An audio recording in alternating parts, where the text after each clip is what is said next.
उस तरफ भी है सर शायद। क्या नाम है आपका? जसमिंदर। जसविंदर जी, प्रोटेस्ट किया जा रहा है आपका 35% को लेकर, पूरा मामला क्या है? किस तरह से जो है हरियाणा के युवाओं को दिक्कत आ रही है? सर मामला ये है कि एचपीएससी की क्लास 1 क्लास 2 की भर्तियों में 3 लेयर्स पे भर्तियां हो रही हैं। पहले स्क्रीनिंग, फिर सब्जेक्टिव, उसके बाद इंटरव्यू। तो जो सब्जेक्टिव वाली जो लेयर है उसमें 35% का क्राइटेरिया लगा रखा है एचपीएससी ने।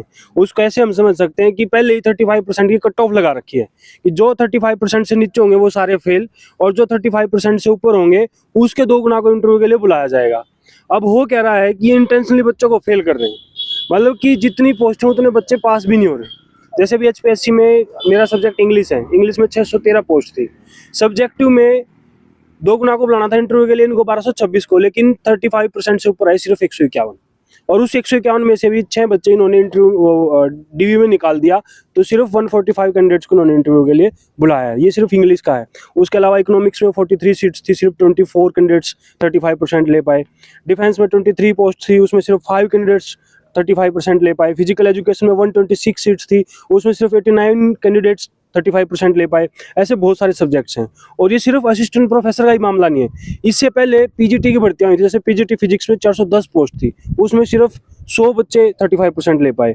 फिजिकल एजुकेशन की ऐसे PGT physical education, PGT political science, और PGT Punjabi, PGT Urdu, PGT music, बहुत सारे सब्जेक्ट्स में हुआ। फिर उसी टाइम पे आयुर्वेदिक मेडिकल ऑफिसर की पोस्ट थी, उसमें 805 पोस्ट थी, 530 कैंडिडेट ही थे जो 35% लेके आ पाए, बाकी पोस्ट खाली चली गई। उससे पहले एडीओ में भी ऐसी हुआ, उससे पहले एडीए में भी ऐसी हुआ, 2019 में एचसीएस में भी ऐसा हुआ। तो ऐसी बहुत सारी भर्तियां हैं जिसमें 35% के क्राइटेरिया को लगा के बच्चों को फेल किया जा रहा है और पोस्ट खाली रखी जा रही है। तो क्या होना चाहिए इसमें, क्या तो ये जो क्राइटेरिया है 35% का, इसको हटा के 2 गुना को आप इंटरव्यू के लिए बुलाओ। जो कैंडिडेट्स आए हैं, जिन्होंने अप्लाई किया, वो एलिजिबल है तभी तो आए हैं ना। मैं एलिजिबल हूँ तभी तो मैं अप्लाई कर पाया, इनएलिजिबल तो मैं हूँ ही नहीं। जब एलिजिबल कैंडिडेट्स आपके पास अवेलेबल हैं, जैसे इंग्लिश में 4800 एलिजिबल कैंडिडेट्स थे, तो एचपीएससी का काम था कि उन 4800 में से 613 फाइनल लिस्ट तैयार करके डीएचए को देनी थी। लेकिन इन्होंने किया क्या, उन्हीं को फेल करने लग गए। तो उन्होंने 613 के बजाय अब ये सिर्फ 145 की लिस्ट भेजेंगे, तो जो बाकी 468 पोस्ट खाली बच गई उनका क्या होगा। अब या तो एचकारण के थ्रू लगाएंगे कॉलेज में, हम ही पढ़ाएंगे, हम बीइंग रिसर्च स्कॉलर्स हम पढ़ाएंगे कॉलेजेस में। जो 4 दिसंबर को नोटिस आया है, मतलब कि जब मेरे से फ्री में पढ़वाना है तो मैं एलिजिबल हूँ, और जब मेरे को सैलरी देनी है तो मैं एलिजिबल नहीं हूँ। तो कौन से कैंडिडेट हैं आप, किससे रिलेट कर रहे हैं आप भर्ती को लेकर, या आप सभी की जो आवाज है? जो हम यहाँ पे खड़े हैं सर, हम असिस्टेंट प्रोफेसर की भर्ती वाले कैंडिडेट यहाँ पे खड़े हैं। अभी एडीओ, एएमओ, पीजीटी वाले कैंडिडेट्स यहाँ पे नहीं है। और ये भी इससे पहले जो इंग्लिश का जब रिजल्ट आया उसके बाद से ज़्यादा मामला हाईलाइट हुआ सर। उससे पहले सब बच्चे फेल हो रहे थे और वो एक्सेप्ट कर लेते थे, घर पे बैठ जाते थे, 1-2 दिन आते थे, प्रोटेस्ट भी करते थे। हमें भी ये लगता था कि यार ये ले नहीं पाए होंगे। जब हमारा रिजल्ट आया तो हमें पता चला कि इंटेंशनली फेल कर रहे हैं। और ये मामला सिर्फ हमारा नहीं है, पूरे हरियाणवी यूथ का है जो क्लास 1 क्लास 2 की तैयारी कर रहा है। तो एचपीएससी के चेयरमैन या फिर आप सरकार तक बात पहुंचाई है, क्या रिस्पांस मिला आपको? जी बिल्कुल पहुंचाई है। हम social justice minister Krishan Bedi ji से मिले हैं, चीफ मिनिस्टर नायब सैनी जी से मिले हैं, एजुकेशन मिनिस्टर महिपाल ढांडा जी से मिले हैं, चीफ मिनिस्टर साहब के जो ओएसडी टू एजुकेशन है राज नेहरू जी, उनसे मिले हैं।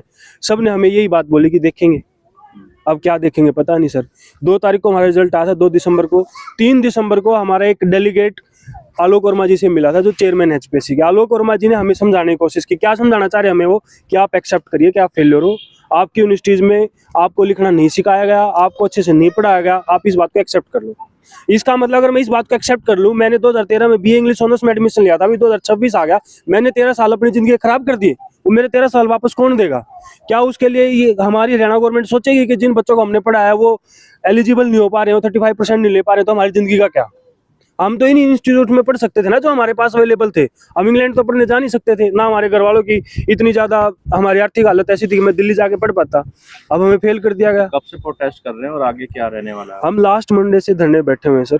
आज हमारा धरने का 10वां दिन है, और इसके बाद हमने प्लान बनाया है कि हम यूनिवर्सिटी लेवल पे प्रोटेस्ट करेंगे। एमडी में प्रोटेस्ट होगा, केयूके में होगा, सीडीएलयू में होगा, पीयू में होगा, सीआरएसयू में होगा, मतलब जहाँ जहाँ से हम पढ़े हर जगह प्रोटेस्ट होगा। उसके बाद हम एक दिन बड़ा प्रदर्शन पंचकुला में करेंगे। कब का रखा गया पंचकुला में, कुछ समय निर्धारित नहीं, पंचकुला का कोई समय निर्धारित नहीं किया गया सर। अभी सिर्फ यूनिवर्सिटीज का समय निर्धारित किया गया। मेरा नाम विकास है सर। विकास जी, आप प्रोटेस्ट कर रहे हो, 35% की जो आवाज उठा रहे हैं, किस तरह से इफेक्ट हो रहा है आपका, और कितने युवा हैं जो इससे प्रभावित हो रहे हैं? सर जो 613 वैकेंसीज थी उन पे अगर सब्जेक्ट नॉलेज टेस्ट की बात करें तो 2250 बच्चों ने एग्ज़ाम दिया था। तो उसमें 613 में से 85 सीट दी गई थी बीसीए कैटेगरी को, डीएससी को 60 सीटें, एससी को 60 सीटें, ओएससी को, और 36 सीटें बीसीबी को।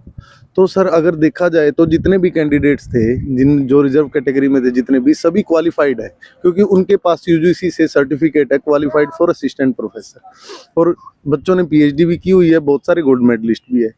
और ये एचपीएससी ने जो क्राइटेरिया रख दिया 35%, इसकी वजह से अगर आप देखेंगे तो हरियाणा में जो रिजर्व कैटेगरी है उनका रिप्रेजेंटेशन लगभग 0 के बराबर चला गया है, क्योंकि 85 में से बीसीए कैटेगरी में सिर्फ 3 बच्चों को लिया गया है। बात करें डीएससी की तो उसमें 60 सीटों में से सिर्फ 1 बच्चे को लिया गया है। ओएससी कैटेगरी में 60 में से सिर्फ 2 बच्चों को लिया गया है। ईडब्ल्यूएस कैटेगरी में भी सर 60 में से 5 या 6 बच्चे को लिया गया। ऐसा ही बीसीबी कैटेगरी में है। तो सर अगर जो सरकार, ये हमें ऐसा लगता था कि सर, मैं खुद बीसी कैटेगरी से हूँ, तो हमें ऐसा लगता था कि ये सरकार जो, जैसा कि सरकार ने नारा लगाया था कि बहुत समय के बाद हरियाणा में बीसी की एससी की सरकार आई है, ऐसा इनका नारा था। लेकिन अब क्या देखने को मिल रहा है सर, ऐसा तो कभी भी पिछली सरकारों में कभी भी ऐसा नहीं हुआ कि इतनी कैटेगरीज की इतनी सीट थी और खाली चली गई। लेकिन इस सरकार में क्या हो रहा है कि इतनी सीट, बड़े पैमाने पे सीट खाली छोड़ी जा रही है। बच्चों को ये कहकर वहाँ से निकाल दिया गया एचपीएससी ऑफिस से कि आप बच्चे फेलियर्स हैं, आप इस बात को एक्सेप्ट करें, आपकी यूनिवर्सिटीज इनकम्पिटेंट है। तो सर इसके हिसाब से तो इनडायरेक्टली तो वो यही कहना चाह रहे हैं कि हरियाणा में जो रिजर्व कैटेगरी है उनमें बच्चे प्रोफेसर लगने के लायक।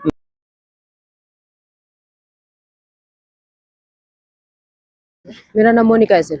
मोनिका जी, आप प्रोटेस्ट कर रहे हैं 35% का जो क्राइटेरिया है उसको हटाने के लिए, क्या प्रॉब्लम क्या आ रही है? प्रॉब्लम ये आ रही है सर, जब एचपीएससी के पास कैंडिडेट्स भी हैं और उनके पास स्कूल कॉलेजेस भी हैं कि जहाँ पे बच्चे पढ़ा सकते, तो बच्चों को ले क्यों नहीं रहे? हमारे जब इंग्लिश की बात करें स्पेसिफिकली, 4800 बच्चों ने फॉर्म भरा सर, वो मेंस प्री क्वालिफाई कर गए। मेंस में जब बैठते हैं और जब रिजल्ट आता है तो कहते हैं कि सर आप काबिल नहीं हो। और काबिल नहीं हो ये बात ठीक है, लेकिन उन्हें पूरे हरियाणा के जो एजुकेशन सिस्टम उस पर सवाल खड़ा कर दिया कि यह जो आपका हरियाणा का जो एजुकेशन सिस्टम है वो अच्छा नहीं है, वहाँ पे आपको पढ़ना लिखना भी नहीं सिखाया गया, आप इस बात को एक्सेप्ट कर ले, आप फेलियर हैं। जब वो काबिल ही नहीं है तो इतने सालों से आप क्या कर रहे थे? हमारा जो शिक्षा मंत्री वो क्या कर रहा था? और इतना सब कुछ होने के बावजूद भी हमारे शिक्षा मंत्री का कोई जवाब नहीं आता। वो पूछते नहीं कि एक एचपीएससी के चेयरमैन ने ऐसा क्यों बोल दिया कि हमारा जो एजुकेशन सिस्टम है वो क्यों काबिल नहीं है। तो हमें इस बात का दुख भी है सर, ये हमारे एजुकेशन मिनिस्टर नहीं बोल रहे, हमारे जो कॉलेजेस के टीचर्स वो भी नहीं बोल रहे, यूनिवर्सिटीज के प्रोफेसर्स भी नहीं बोल रहे सर इस बात को लेके।